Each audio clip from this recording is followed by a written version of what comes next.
Let's come to today's presentation. We're looking at an ongoing continuity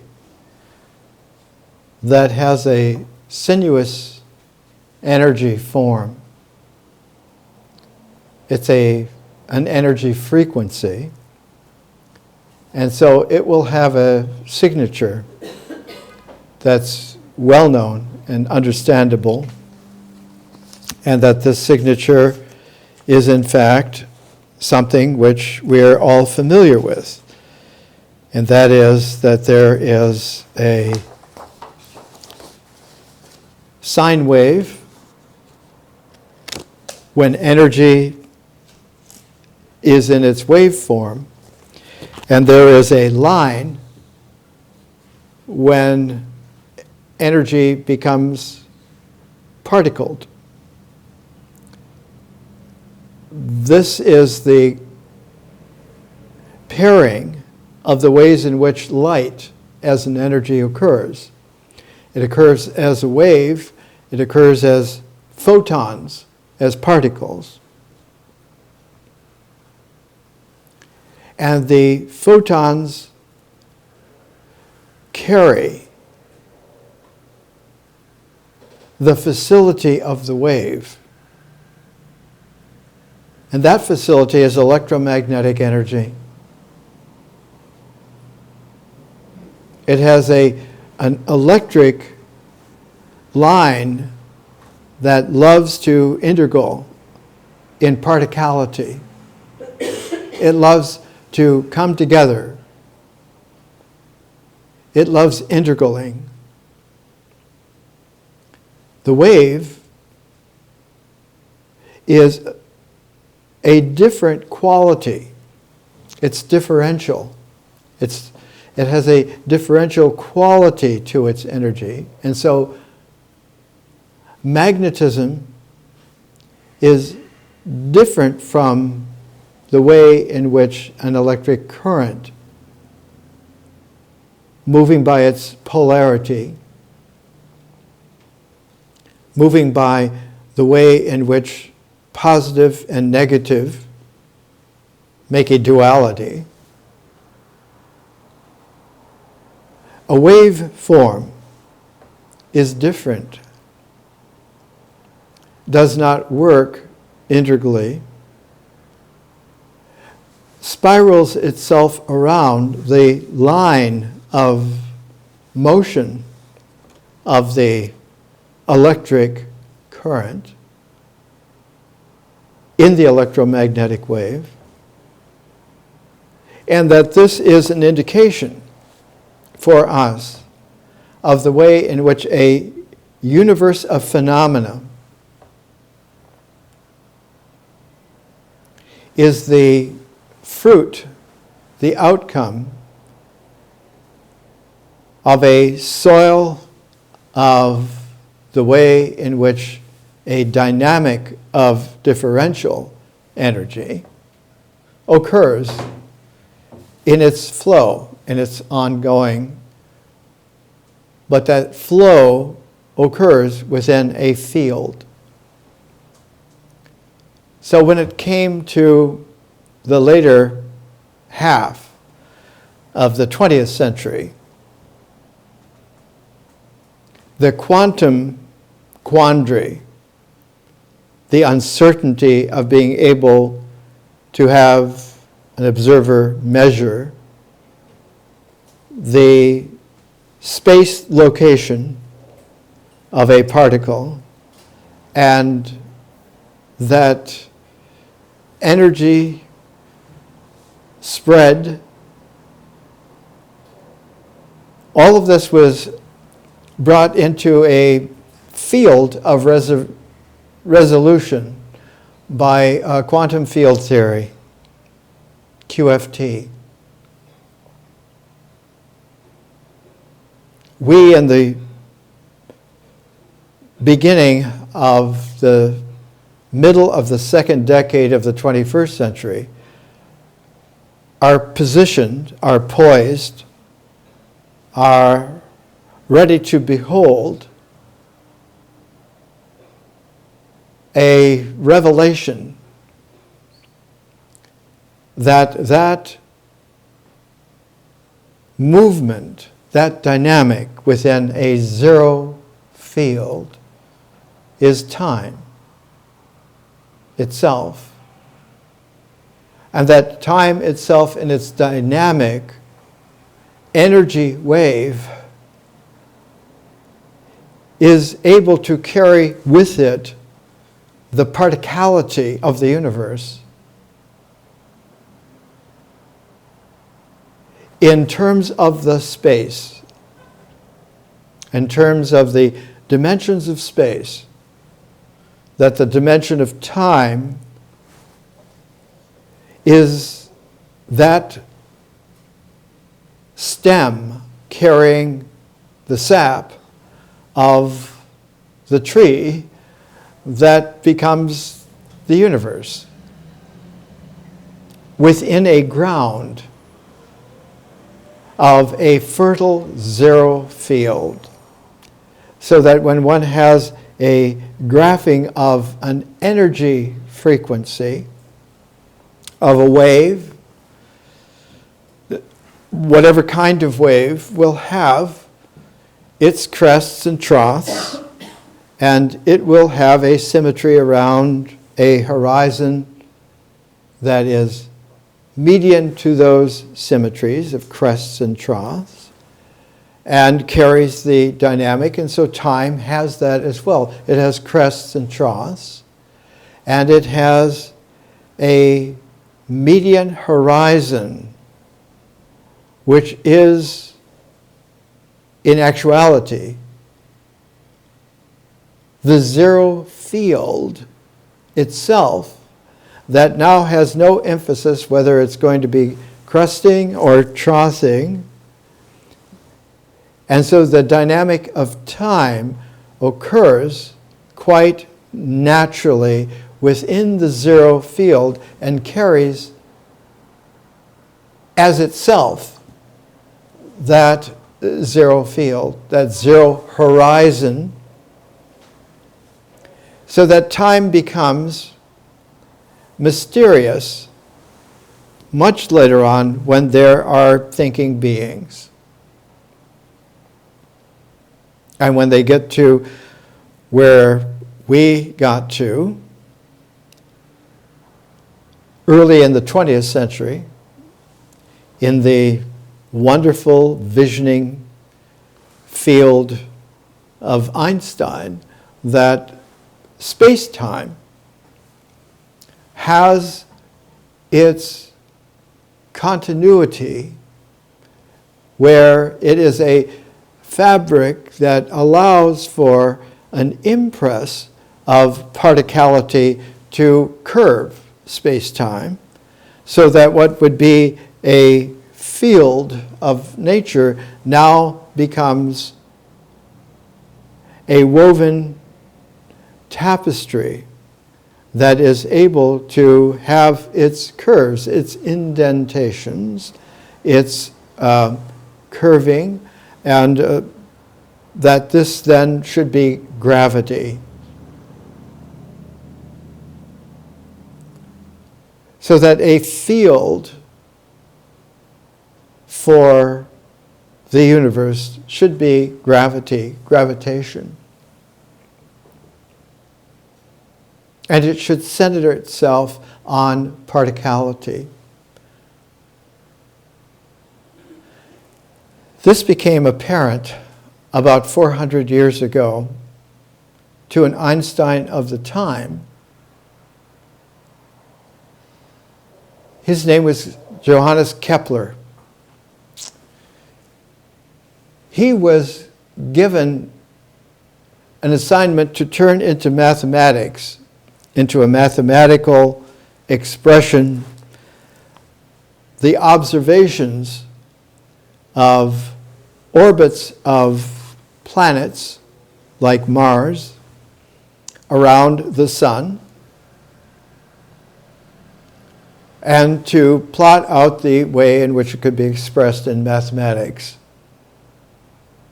And discovered that the accuracy of all of the observations done by a rather pugnacious man named Tycho Brahe, as we've talked about, he was given an island off the coast of Denmark, and he called it Urania, and there had his observatory, and not so much a huge telescope, but he had a telescope built so that he could lie in its arc, and his observations were able to be cradled in such a way that he made very accurate and specific locations of where the planets were in their orbits around the sun from different times. And Kepler was a good enough visionary in mathematics to understand that if this indeed was the orbit, it was not a circle, but it was an ellipse, which is astounding in a very basic way. It took almost 100 years for someone to appreciate the mystery of the ellipse. It means that gravity is not centered in phenomenon. It's not centered in the star. It's not centered in the planets. It's centered in a ratioed way between the star and its planets, so that the center of gravitation is not in a body, not in a phenomenon, not in something, but is in pure space. The center of our star system is off the surface of the sun by some number of tens of thousands of miles. It's called a Bary center, B-A-R-Y, which meant 400 years ago that there is a new cosmology. And Kepler published a book in 1604 called The New Astronomy. That this is a remarkable event to be able not only to understand, but to work out the math. So this is how it is expressible in terms of the highest math that is possible. It was an indication that there was a possibility for a written language of mathematics to be able to be precise enough to teach us that it isn't just what we can see. It isn't just what we can then integral and measure, but it is the relationalities where the meaning lies and not in the things. This escaped almost everyone for almost a century.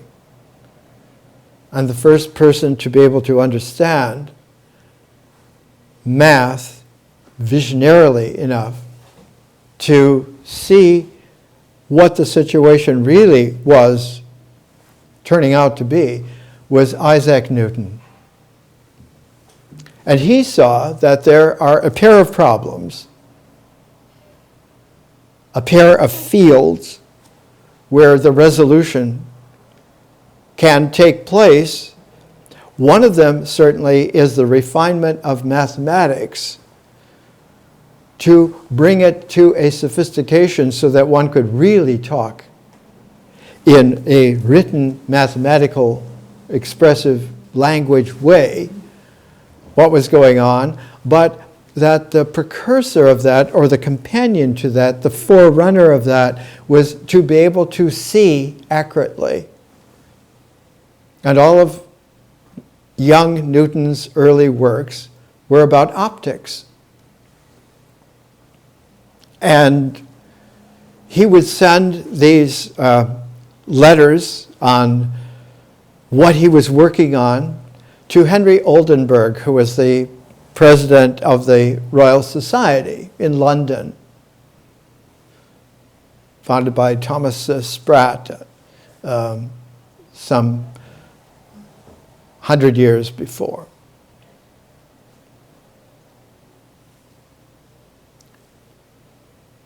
But Newton could never publish his book on it because it was not completable.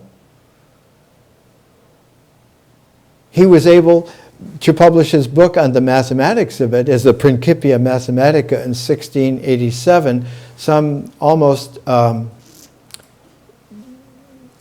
15 years after he started working on optics. And he published his optics on the centenary of Kepler's The New Astronomy as the optics by Sir Isaac Newton by that time. That there is a particular cone of light that the eye is sensitive to, and that one can work with the geometry of this in terms of taking that cone of light and making sections through it. They're called conic sections in math. And the original conic sections go back to Greek mathematicians in Alexandria some 1,500 years before Newton began working with these things. But key to this was the fact that one could prismatically have a diffraction of light into its constituent colors. Its calibration of waveforms of light, introducing into a dark room with just a slit of daylight coming through, sunlight, into a glass prism, and there on the wall would be the rainbow, the color spectrum. And it goes on from there quite far. But that paired with Newton's discovery, the proverbial thing is that an apple falls from the tree and hits him on the head. Gravity brings it down, brings it to the center of where things are, the center of the earth, etc., the center of the sun.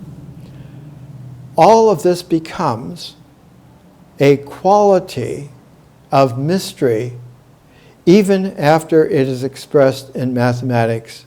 And it took several generations for there to be someone who finally did understand it and was able to translate it. It was translated first out of the Latin into the French, and we've gone through that. What has happened in our time by 2014 is a miseducation on a grand scale that begs all of the issues, not only back to Kepler and Newton and Madame de Châtelet with Voltaire and Benjamin Franklin, and a whole development of the way in which one can investigate the cosmic qualities of meaning in interrelationalities of the universe. That the universe is something to look at and to see, but it is the unseen that develops the meaning. I call it ratios of the real. So that there is a quality of real humility in committing one's inquiry to the continuity of patience, the appreciation of an analytic that develops the proportionality of relationalities in terms of the spectrum, in terms of a rainbow, which by now, by 2014, on your computer, you can have millions of colors. You can have a rainbow that no one could possibly see, and yet you know that it is real. But you do not know why or how it is real. And so there is a regression from actuality, which can be expressed by now, by 2014, very, very well. Not only mathematically, but in a refined use of language like that refinement of mathematics. The refinement of language is a poetic.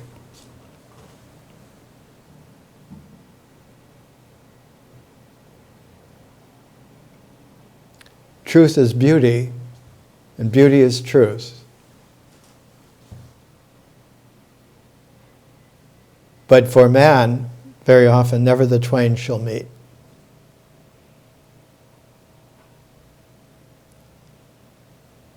That regression is due to being stopped in the mind. And the key to it being stopped in the mind is because one trusts the picture. One trusts the phenomenal picture. One trusts the optics of what one can see of phenomena, of particality, of the graphability of waves and energy and so forth. And all of this becomes increasingly complex to the point of confusion unless it is indexed in such a way to filter it to be manageable, which has happened. But the most unmanageable dimension of all of that is time. And it is the unmanageability of the dimension of time that is the energy of how the cosmos, in its meaningful relationalities, parents and nurtures and sustains the phenomenal universe. We're all familiar with the percentage. The phenomenal universe that we can see, that the optics will identify, is about 4% of what can be mathematically determined as the whole scope of the real. That space itself has intermediate, almost phenomenal qualities, is such that we can now, with experiments and with instruments, understand that very close to heavy gravitational forms, where light is bent, not just by a star or by a galaxy, but by whole clusters of galaxies working together as an ensemble, that there is such a thing as an assembly of galaxies that can, as an ensemble, bend the light of galaxies far beyond them. And when it bends, it doesn't bend so that you see the galaxy skewed over one place. You see a four-part, a quaternary. And one can use this lensing, galactic cluster lensing, to see even deeper into space-time. This quality in a picture is called framing. Framing, to make the picture. This is how we give the optics, the visuality,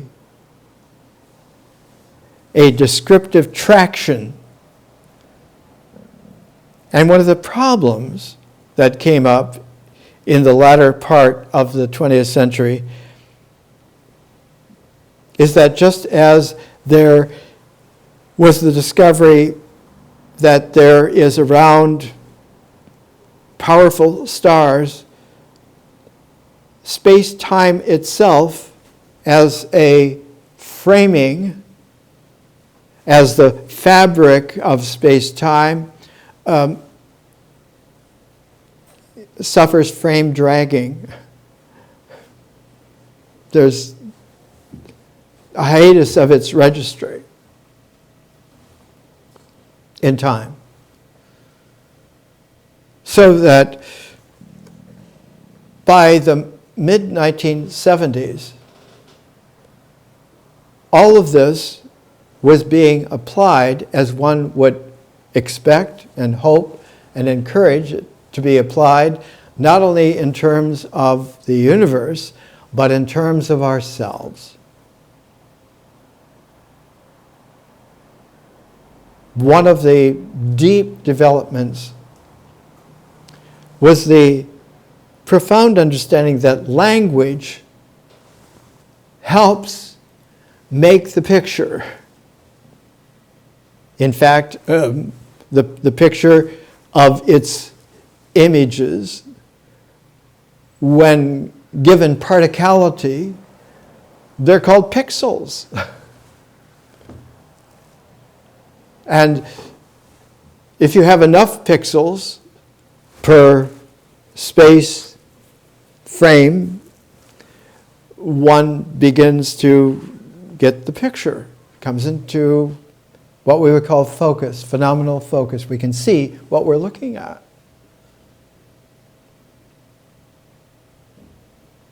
But language works with a recursive quality of relationality and cooperation and uncooperation with the neural system of human beings, with the neural system of beings, of life beings. That when you pair those, you get a neuro-linguistic programming of what not only can be expected, but of what can be seen, of what can be expressed, of what can be felt, because images have a concomitant feeling tone for us, and for animal life, and even for plant life. Plants have feeling, not condensed and intensified like ours or animals. Dogs will wag their tails. Horses will come up for apples and so forth. But anyone who has learned a high Dharma yoga in the mountains, in the forest, understands that you can meditate with not only with trees, but with a whole forest. That's how I grew up. But the feeling tones of images in a neuro-linguistic framing can be suspect because one can be stuck in a frame. And so one of the very powerful books that came out at that time, out of the mid-1970s into the early 1980s, Reframing. Its subtitle Neuro-Linguistic Programming and the Transformation of Meaning. And the authors are not only were made quite famous, Richard Bandler and John Grinder, but the editors of Reframing, Steve Andreas and his wife, Kanarai Andreas. It is the presentation of reframing that is extremely important and highly seductive. It begins with an introduction by Kanarai. A very old Chinese Taoist story describes a farmer in a poor country village considered well-to-do because he had a horse for plowing. And people said, "You're very lucky." He said, "Maybe."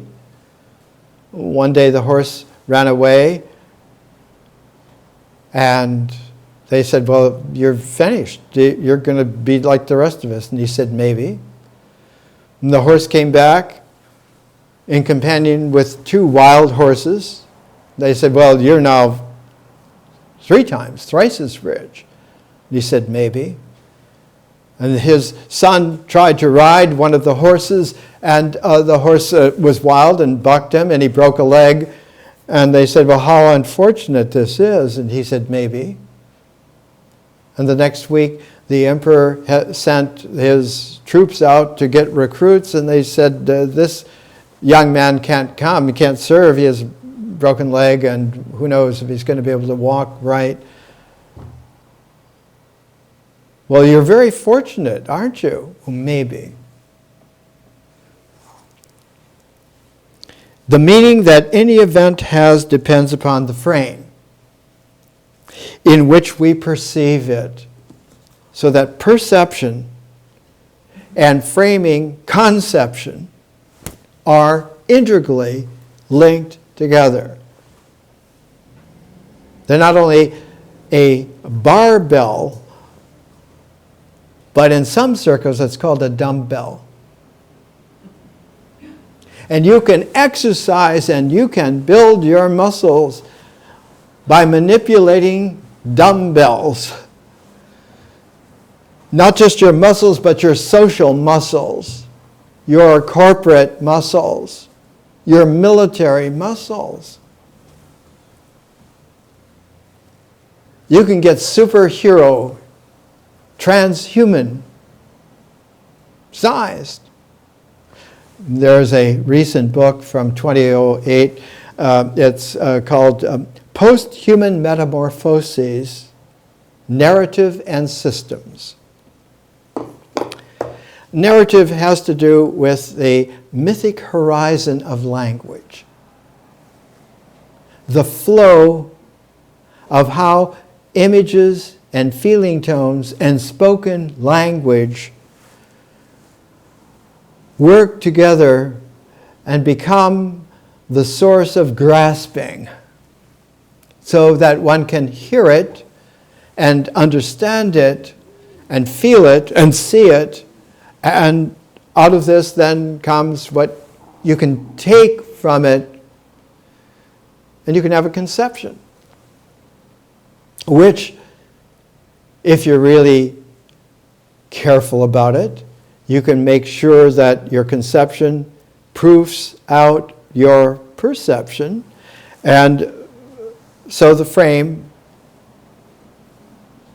is useful in that way, but it can become out of date, can become stuck, can become really seen to be a very small sampling.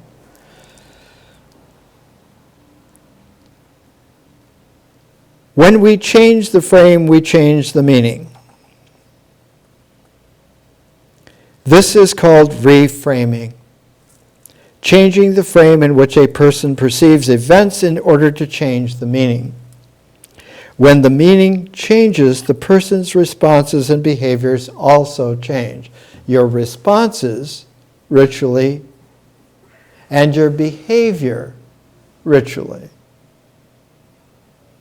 not just actions, but responses. Not just your comportment, but your behavior. Hence the programming. If you can codify your ritual in terms of a structured meaning that has many different frames consulted so that you have a largesse of reframingness, one will then have a neuro-linguistic programming that is able to carry the day. All of this was looked at in the 1970s, and in fact before the 1970s, but especially by 1974, when this book was published by Harvard University Press, by Irving Goffman, Frame Analysis, an essay on the organization of experience. At this time, Irving Goffman was Benjamin Franklin Professor of Anthropology and Sociology at the University of Pennsylvania in Philadelphia. He was a Canadian.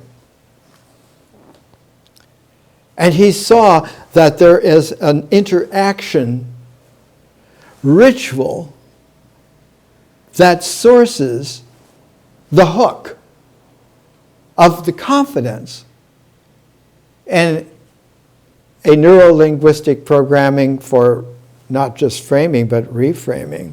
One of the books that came out by him then, Interaction Ritual, essays on face-to-face behavior.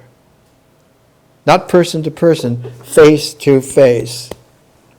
And a little book that never made it to hardcover, it was very subversive. It's in fact entitled Stigma. Notes on the Management of Spoiled Identity. Identity.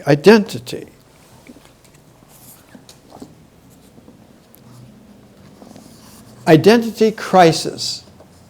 And its origin came by Erik H. Erikson, not Milton Erickson, but Erik H. Erikson. Identity, Youth, and Crisis. And when we come back from the break, when this came out in 1968, everyone who was alert to the complexities of what not only was going on, but what couldn't go on, not just didn't go on, but had been stopped from going on.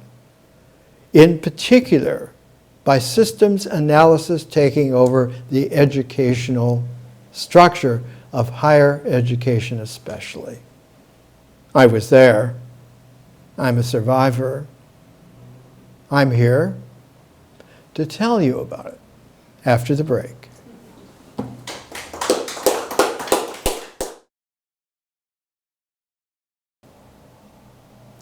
Let's come back. Let's come back for just a dip back in to continuity.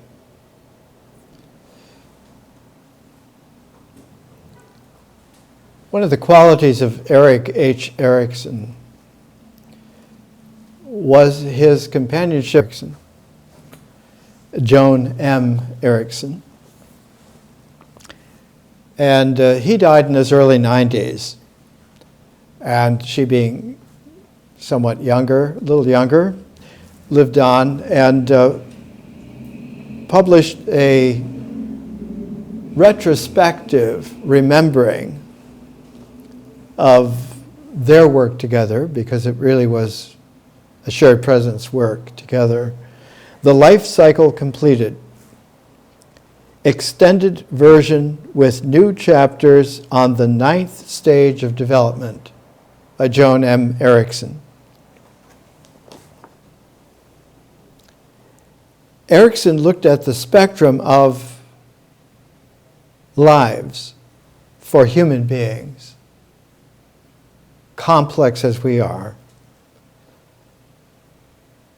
and found, as anyone acquainted with wisdom eventually discovers, disclosed in beholding, that there is not only a frame, it's not only a picture, there's not only a square, but that square, which I call a square of attention, to take it out of the frameability, to take it out of the picture,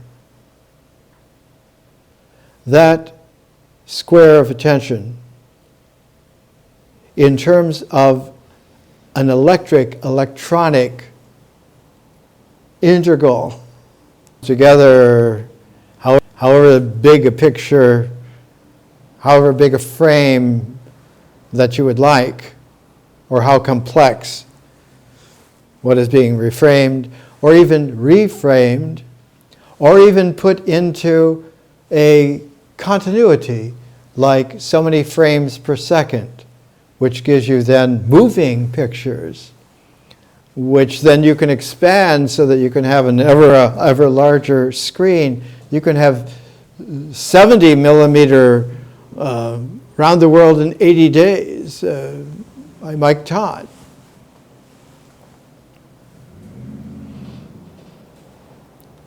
Beyond that, the square of attention has a magneto complement, even in universal energy itself.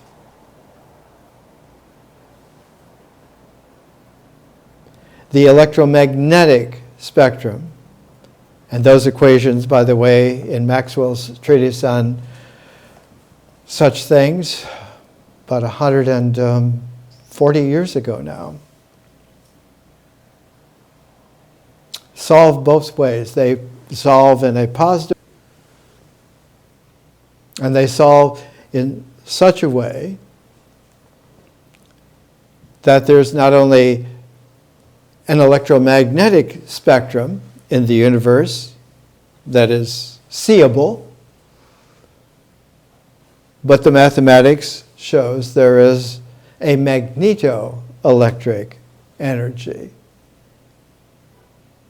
that solves in what seems, by the frame of mathematics, in terms of its standard accepted procedure, to be a negative, and that magnetoelectric energy, current, dynamic, is about 1 billion times stronger than the electromagnetic index of energy.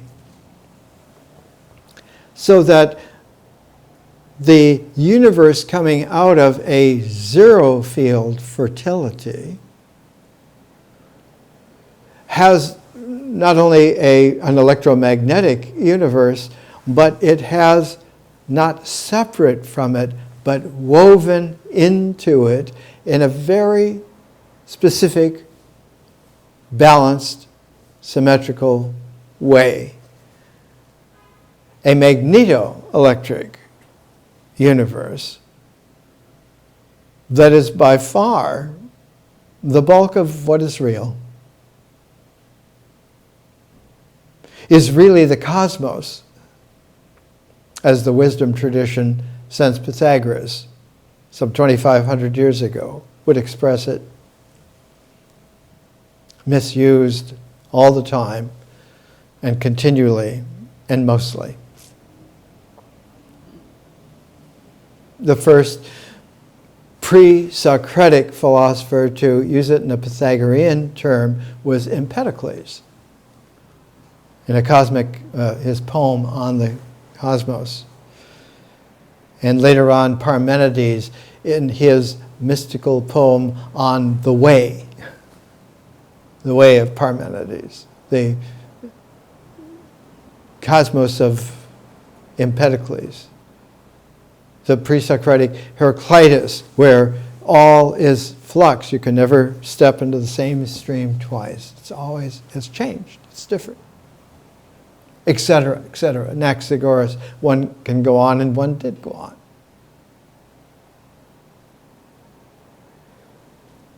The quality of that square integrally in electromagnetic registry can have a double complement,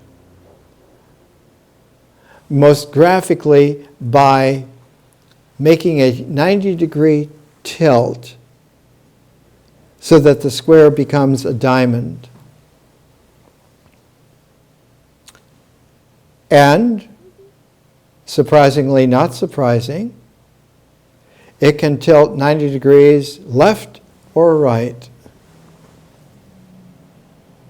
And a magnetoelectric energy will have a chirality. And not just tilt, it will spiral. And it will spiral around the line, the linearity of the way in which an electric current in its polarity will send the negative particle, the electrons, in such a way that they can be conducted through copper wires, etc., fibers, etc., and voila, one has lights, electronic appliances, etc. The chirality is left-handed or right-handed, and in the universe, in the electromagnetic spectrum, right-handedness seems to be the issue.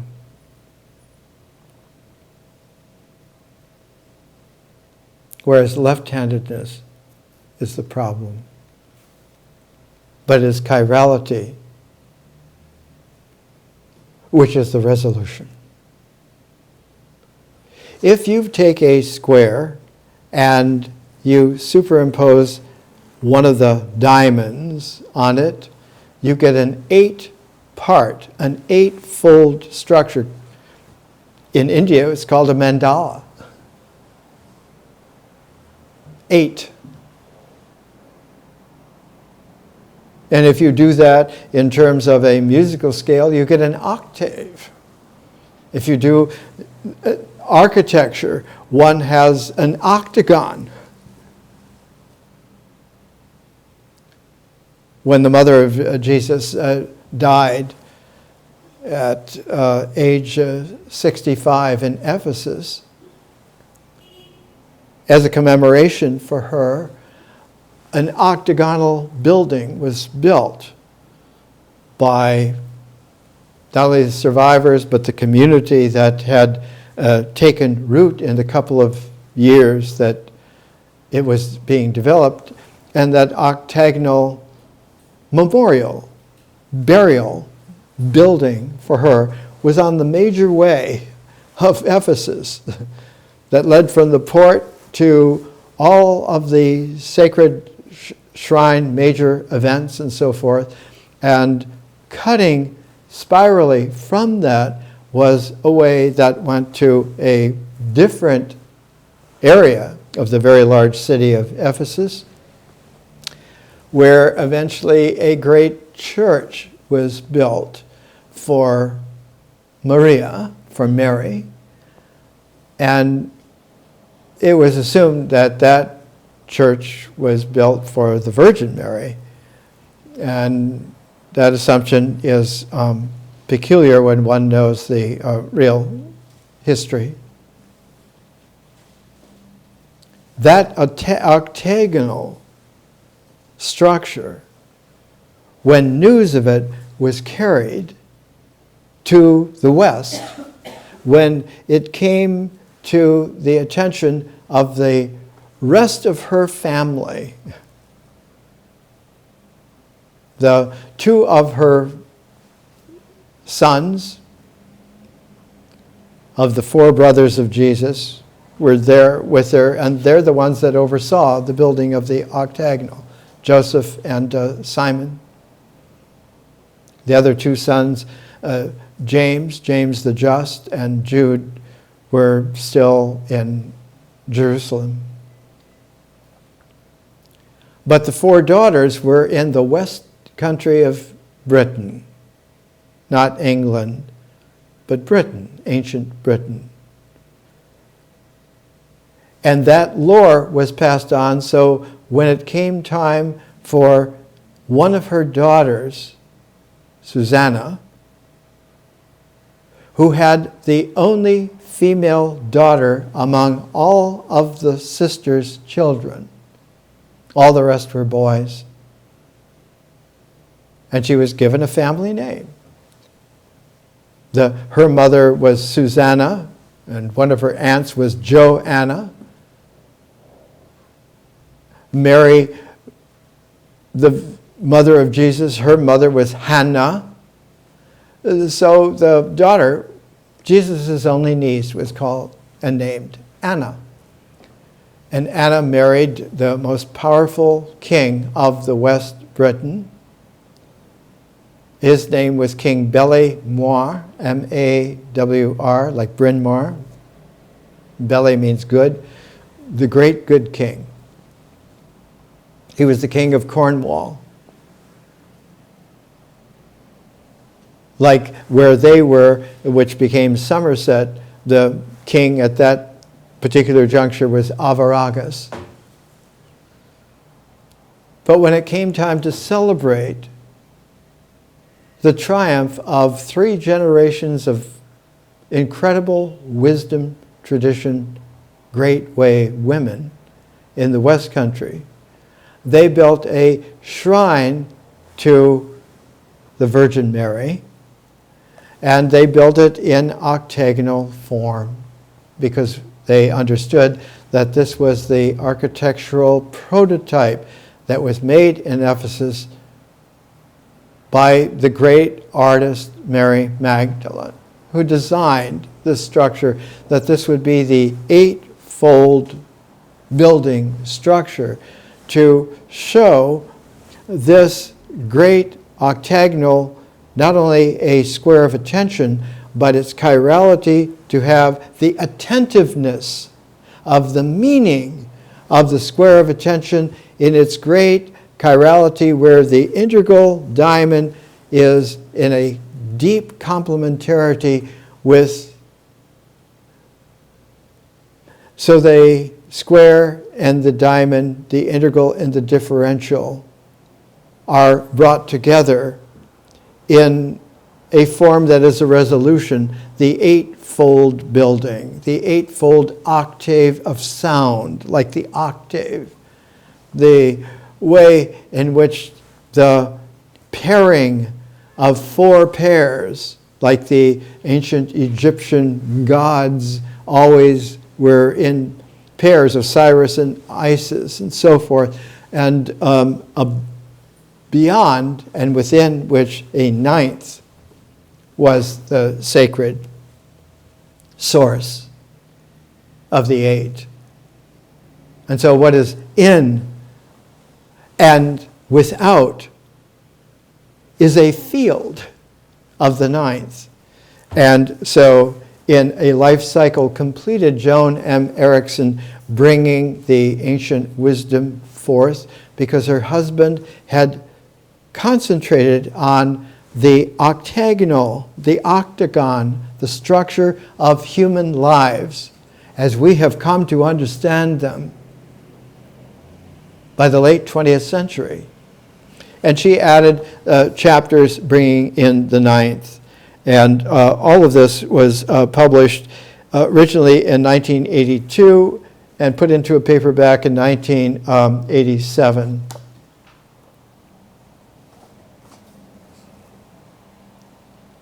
All of this is a quality that also has its effect as we are looking at it en grand vision in time forms of civilization. that the energy frequency has its crest and troughs symmetrical over a zero horizon dynamic of time within its real field of fertile nature, and that the energies of time have a way of going down to a trough and then curving back up to the horizon and going up as much above the horizon into a crest as it went below the horizon, so that the troughs and the crest balance. They balance on the dynamic of the zero horizon hidden within the core of time. Euclid in his geometry, very Pythagorean. A locus is a point of no dimension. When it moves, it describes a line. And if we put a pair of beginnings and ends, the line is finite. If we start with a beginning and let the line continue, we have a segment of which we can make a frame, a square of attention, that looks at an angle of vision of not only the movement of that line, but within its four-part frame. A vertical and a horizontal, and 1/4 of it will be that 90-degree angle within that field. And whatever occurs within that, the segmenting of those two lines into lines having beginning and end. Now one has a middle, which is a line, in fact 2 lines, which can be joined by a third, and you have a right-angled triangle. You can extend either the horizontal or the vertical line as much as you like, as long as you keep the ratio of that hypotenuse and those 2 vector frame coordinates. And within that quarter, within that angle of vision, one can develop geometry. Quite far. Not only geometry, but dynamic relationalities within it, a trigonometry. One can develop the way in which a cone of light, of seeing, is able to have conic sections. And all of this was explored completely in Alexandria, in Greek, Egyptian mathematics, long before there was a codification of an empire church. It's still taught in high schools around the world. You can study geometry anywhere in the world. And those students who have studied geometry anywhere in the world can understand each other when they talk geometry or trigonometry, or the development of a mathematics that has an algebraic, numerical valuation brought into conjunction, into interplay with it. Not only is mathematics international or even interstellar, it happens to be universal, but is not yet cosmic. For this, one needs to go beyond.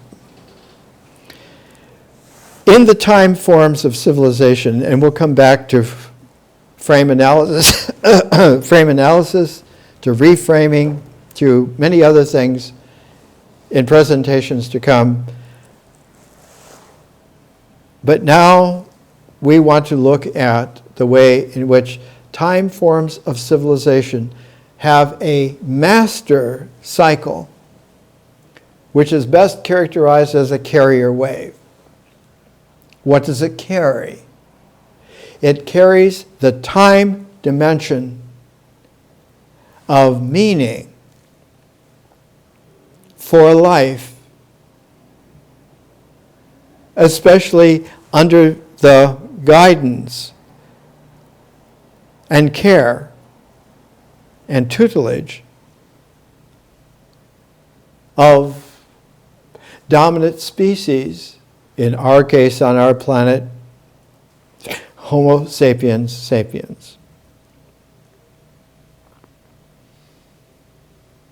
That responsibility has a carrier wave of dynamic that is not just the lifeblood, it is the dimensional dynamic by which a civilization matures, because that time form was originally pioneered by culture.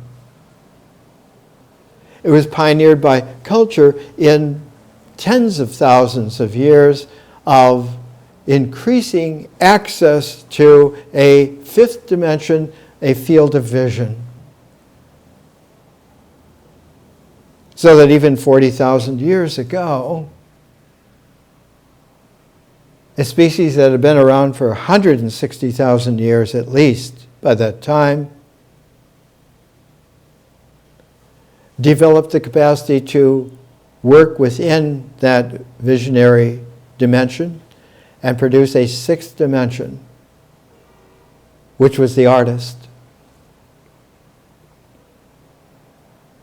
One of the culminations, one of the apex of Paleolithic art is Lascaux. That the great ensemble of Lascaux was designed by a single architect of the real.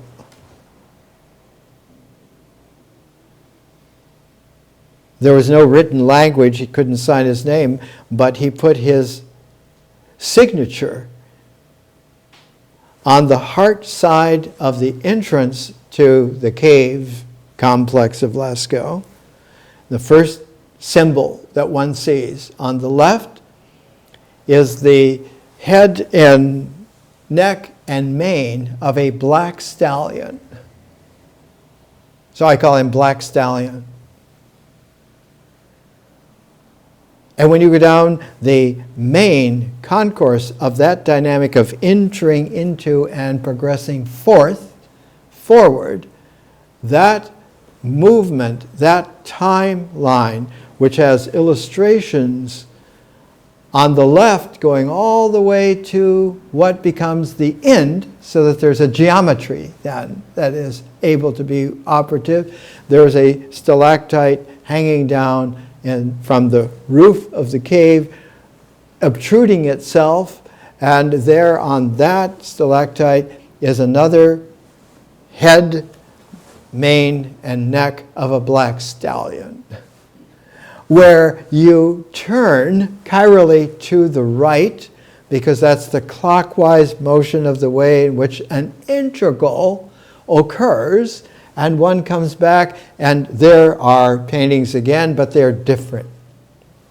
On the left, one has the way in which animals which are hunted are arrayed, and when one comes back, one has all kinds of colors of horses. The French who first dealt with looking at Lascaux, the Abbé Bruel, and many of the early French spelunkers who went into Lascaux, they called them Chinese horses because they looked very much like Chinese art that was becoming popular and fancy at the time, because they're the kind of horses that one sees prized in the Tang Dynasty.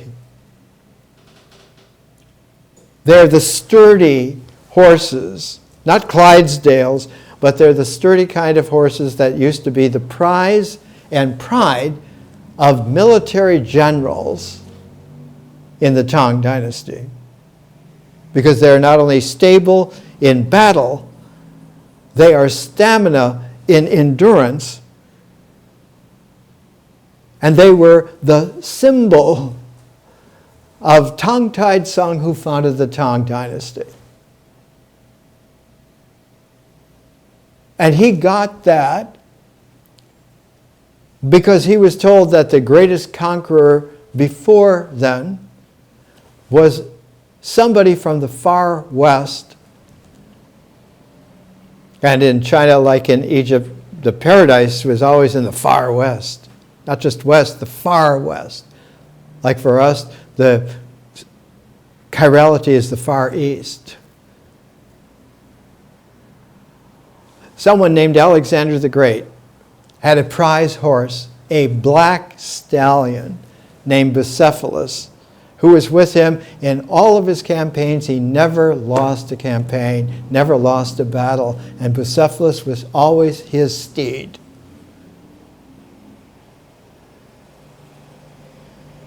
The archetype comes down.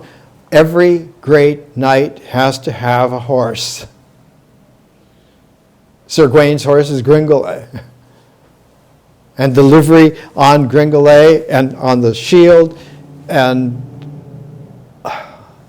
for Sir Gawaine is the 5-pointed star, the pentacle, which is the dimension of visionary consciousness put into a star. So Tang Tai-tsung, Alexander the Great, but it goes back 20,000 years to Lascaux, where Black Stallion put in all the horses of his kind of visionary art, that these are also artists like me. They're like me. They're not made to hunt, but they're made to have this appreciation of the elegance and strength and stamina. And it would be a long time before they were tamed. And they would be tamed in Central Asia, in the great plains of Central Asia, around where Samarkand was. Because all the great caravan routes that went from Samarkand east all the way into China essentially used camels until the horse was tamed. And the taming of the horse around 2500 BC led to a great technological leap for them, because one could not only have horses to carry caravan routes far beyond the camels in terms of speed, but the protective quality, because one could pair horses together and make chariots. And with a chariot, it wasn't just that a great warrior knight would have his horse, but a chariot with a pair of horses. And one could even have a super chariot where he had a pair of pairs, 4 horses, like in Ben-Hur film. One could have the ability to literally be unapproachable in terms of military might and speed. A man with endurance can move 25, 30, even 35 miles in a day. You can even press yourself in a yoga. I once covered with a couple of high Dharma friends 50 miles in one day in the Sierras. You can do that. Then you have to rest for a while, many days. But with a horse, you can cover 50 miles quite easily in a day. You can have a whole ensemble. And if you have horses corralled in increments along the way, every 20 miles or so, like the Pony Express, one can send an armed force like Tang Tai-tsung did 2,000 or 3,000 miles west as rapidly as the horses could gallop. 1,300 years ago, 1,400 years ago, that was really something.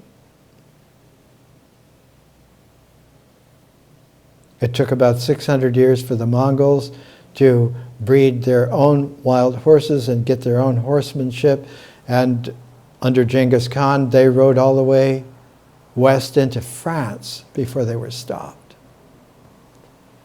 What happens in Lascaux is that the whole concourse is interrupted by a side passage, which is the way in which there is, just as one is coming to the culmination of what would be the form of the 4 plus 4, the 8, the 8th goes off on a skew to the perpendicular, like in Lascaux, and there is a confrontation of identity that is put into the paintings, because one doesn't go very far, there's a pit.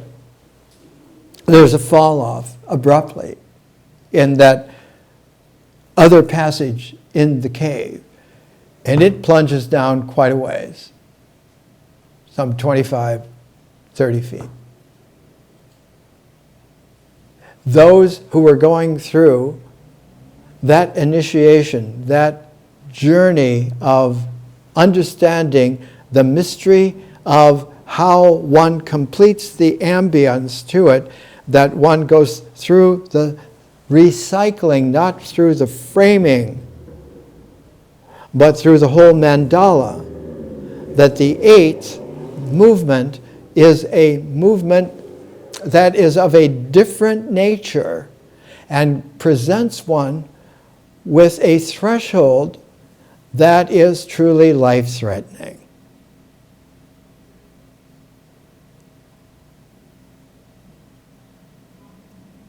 Your ankle is tied with a woven fiber rope, and you're told to jump into the darkness.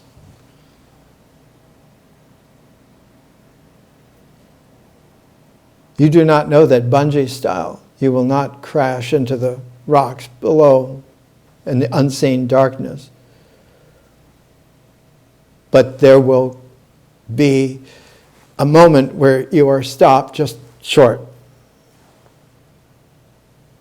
And the torches will be brought, and you can see on that pit wall, that cave wall, the rhinoceros, the ancient rhinoceros, there in that part of France 20,000 years ago. And the stick figure of the man with a bird head. One has learned to fly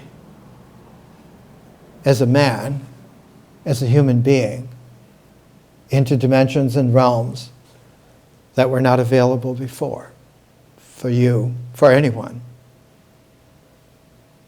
And it has a sexual overtone because it's scared to death in a moment of crisis that is indistinguishable from elation. So that one in a regression can be caught into a search for death rather than a search for love. When that happens, when ensconced in that, as we find in late 2014, increasingly, the bastardization of everything that is life-giving becomes death-dealing. We're going to talk next week about two of the geniuses that occupy the via negativa trough of the current of the carrier wave of civilization. The one 1,500 years ago was his name given, nobody knew his real name, like Black Stallion Dionysus, the Areopagite, but in the way in which things are death-dealing, he's called pseudo-Dionysus. It's the false deity. We don't know who he was, but he wasn't that. Well, but he was. And 2,000 years before him, before 500 AD, in 1500 AD, the Via Negativa was characterized by Queen Hatshepsut. This is Queen Hatshepsut. This is her mummy that was found and identified early in the 21st century. Her quality is that she was the female pharaoh, and though ritual said and prescribed that she must wear a false beard when she held pharaonic court, she was feminine through and through in her qualities, which was considered a negative by all of the structures of the empire that was set up. And she emphasized that new realms had a different take. And she is the one that pioneered the trade between Egypt and India. She's the first one to not only send a ship or some trading ships to India down the Red Sea and along the coasts of South Arabia and the coasts of what became Iran and Pakistan to the Indus civilization river. She sent 60 ships at a time. They built very large ships finally, ocean-going ships. And she's the one that transformed the entire economy of the ancient world. That it wasn't just caravan routes where you would have so many scores or even hundreds of camels or finally horses, but you had many, many scores of ships. So next week we'll take a look at the way in which the Via Negativa is not a negative, but is the troth part that has a complement in the crest Renaissance. And 1,000 years after the troth comes the crest of the Renaissance. Both times and before. There was an original time, and we'll look at that as well. More next week.